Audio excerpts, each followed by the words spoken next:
Hello, and today we are going to be doing a tropical update around the world. It's a tropical weather bulletin, actually. And we have Tropical Depression 31 that just formed at the 10 p.m. update. And it could become a major hurricane. According to the National Hurricane Center, though, it will be a Category 2. Aydah is a post-tropical cyclone that could bring some effects to the Carolinas, so it's pretty much done. And then Theta is a tropical storm that is not going to affect any land at all.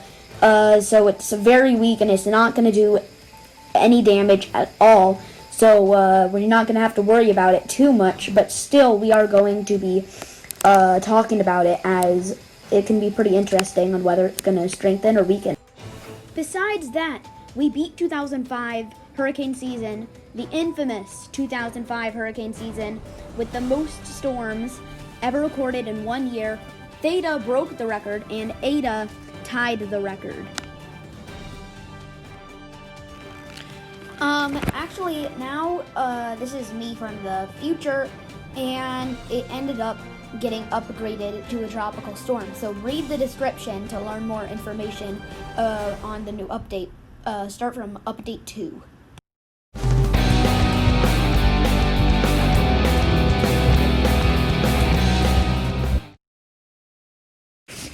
Nothing really major is happening in the Pacific, but we do have a disturbance that could potentially form in the next 5 days, a 30% chance of formation in the next 48 hours, and a 60% chance of formation in the next 5 days.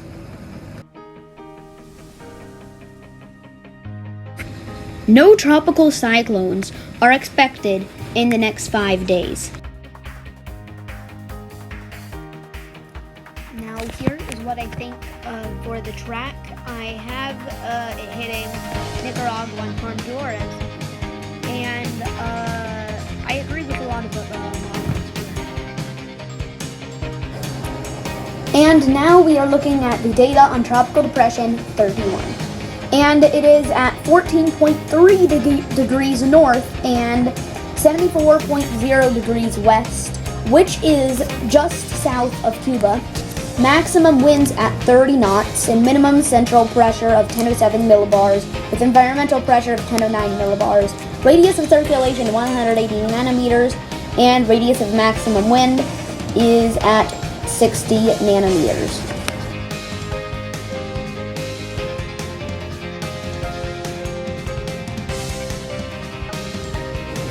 The L is a storm or low pressure system. Now, as you can see here, it's not that organized. It has some convection. It's definitely strengthening, but it's not like, wow, it's so fast how much it's strengthening, but it's gradually getting there. I'll say that. It's definitely strengthening, and it probably will get to a Category 2 or 3 hurricane, but it's very slow, and it'll probably start rapidly intensifying in about 60 hours.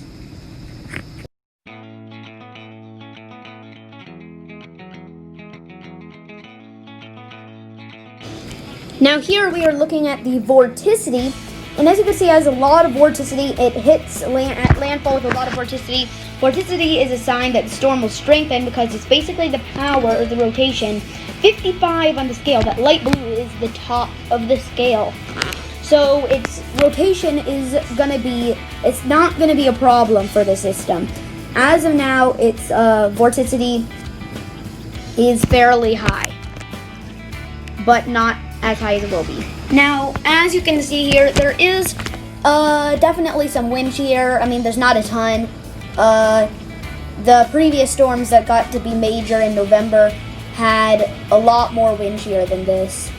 So, wind shear is not good for the storm because it tears apart the storm. It basically cuts it in half. So, this little shear is a sign that it has the opportunity to strengthen a lot. So we need to really keep an eye on this, as there's really not much that can weaken this storm. And right here, I mean, it looks like there could be some wind shear affecting it at times, but no. The reason why I said but no is because by this point the hurricane will have already been halfway through Mexico, so its impacts on the coast as a Category 3 hurricane will have already happened, so it will barely have affected it. It could hit it later, but it's not going to limit the impacts on the coast. Now here is the projected radar, and as you can see, it may form to a tropical storm. Then it really rapidly intensifies. Look at that lowering pressure. Then it starts rising right around 60 hours from now. 999, 98, 88, and it just keeps going down and down and down hour by hour. And that's definitely rapidly intensification. So it could be a Category 3 at landfall, in my opinion. And then we have a few other hurricanes possible, but we're not going to focus on those. Now we are going to look at the lift, and lift is a sign that the storm could intensify. Why do you need lift, you may ask? We need lift for a storm to strengthen because it is going to bubble up those clouds, bring convection, and in turn that convection strengthens the storm. So it really does help in the process of strengthening storms. So this is supporting it intensifying right now, and it could potentially make it a lot stronger, make it much more organized by tonight or tomorrow. And this storm is probably going to hit Guatemala, Nicaragua, and Honduras. It's possible it heads up to the Yucatan, and there is a very, very, very little chance it would head for Cuba or Florida, but it's not impossible. I'm going to say 10 to 20%.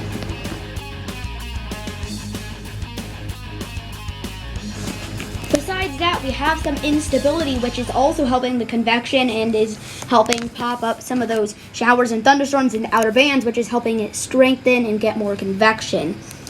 This is the instability. We have some of it, so that's also quite favorable for the system. And a lot of times when it's over land, it brings severe weather with those pop-up showers and thunderstorms that happen in the afternoon in the summer frequently. Now, when it makes landfall, here is what the projected satellite imagery is, and this looks like a reasonable Category 3 or 4 storm. That is why I think Guatemala, anywhere in Central America, needs to be prepared for this storm. Now, this is very important. These are the intensity models, and the red line is my prediction. I think it'll be a moderate Category 3, to be honest. And a lot of the models agree with that, and a few of them have it heading for Category 4, which I disagree with. Theta is a 2 on my damage scale, 2 out of 100, which means there's minor damage. The reason is because this is a weak tropical storm, and it is not affecting any land, so the only damage it could possibly do is to any boats, cruises, and planes through that region.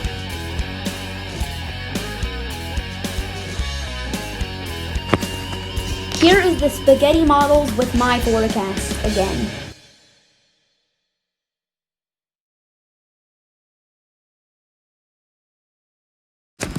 Now, here is post-tropical cyclone Aydah, and it has a 3 on my scale because it's pretty much done. It's heading back out into the ocean. It's only a post-tropical cyclone, but it still can bring some outer bands and showers and thunderstorms for the Carolinas. Here is the models with my forecast again. I put this at a 16 on my damage scale out of 100 because it is definitely affecting Jamaica with some severe thunderstorms. Typhoon Vamco with winds of 115 miles per hour slammed the Philippines, and it is going to hit Vietnam, and it is moving west at 12 miles per hour. Here is the spaghetti models with my forecast for Vamco.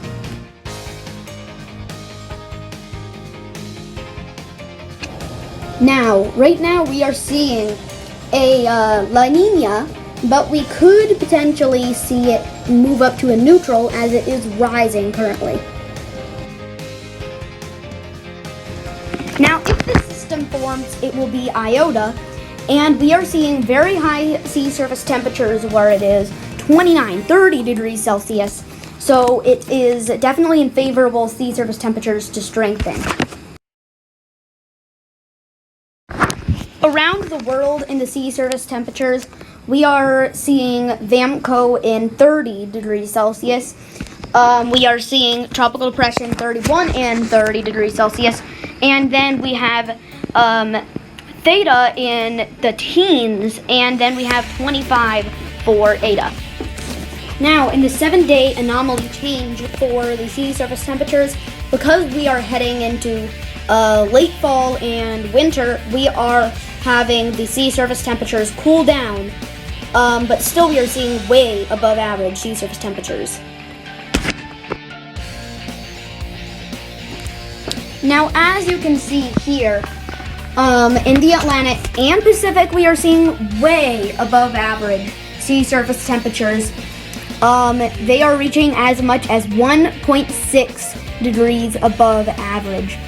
And that is why we're still having major hurricanes in November. Sorry about how long this video is, but bye. Thanks for watching. Make sure to like, subscribe, and share the video. And why not share this with family and friends and anyone who could get impacted by this storm. Subscribe if you like my weather-related content. If you have any questions or concerns, please just comment them down below and comment what you think about this system.